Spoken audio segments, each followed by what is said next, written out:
Malappuram civil സ്റ്റേഷനിലെ ജില്ലാ public health ലാബിന്റെ നവീകരണം പൂർത്തിയാക്കി പ്രവർത്തനം ആരംഭിച്ചു. 6 മാസത്തിന് ശേഷമാണ് കേന്ദ്രം വീണ്ടും സിവിൽ സ്റ്റേഷനിൽ പുനരാരംഭിക്കുന്നത്. കഴിഞ്ഞ ഡിസംബർ 16 മുതൽ 6 മാസത്തോളമായി ഹെൽത്ത് ലാബ് പെരിന്തൽമണ്ണ റോഡിലെ സ്വകാര്യ കെട്ടിടത്തിലായിരുന്നു പ്രവർത്തിച്ചിരുന്നത്. നേരത്തെ ലാബ് താൽക്കാലിക കേന്ദ്രത്തിലേക്ക് മാറ്റിയത് പൊതുജനങ്ങൾക്ക് ഏറെ പ്രയാസം സൃഷ്ടിച്ചിരുന്നു.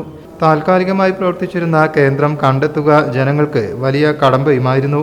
വീണ്ടും സിവിൽ സ്റ്റേഷനിൽ കേന്ദ്രം തുടങ്ങിയത് ആളുകൾക്ക് ഏറെ ആശ്വാസമായി. 2018 നവംബറിലാണ് സിവിൽ സ്റ്റേഷനിൽ കൃഷി വകുപ്പിൻ്റെ പഴയ കെട്ടിടത്തിൽ ഹെൽത്ത് ലാബ് പ്രവർത്തനം ആരംഭിച്ചത്. ഹെൽത്ത് ലാബിന് വേണ്ട സൗകര്യങ്ങളൊന്നും ഇവിടെ ഉണ്ടായിരുന്നില്ല. സാധാരണക്കാർക്ക് മറ്റു ലാബുകളെ അപേക്ഷിച്ച് ചെറിയ തുകയ്ക്ക് വിവിധ ടെസ്റ്റുകൾ നടത്താൻ പബ്ലിക് ലാബിലൂടെ കഴിയും. News bureau, Malappuram.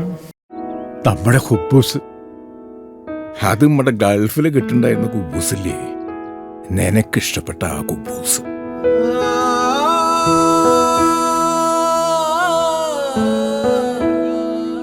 പ്രവാസികൾക്ക് മാത്രല്ല, ഇപ്പൊ നാട്ടിലെല്ലാവർക്കും അൽദാൻ കുബൂസ് മാത്രം മതി.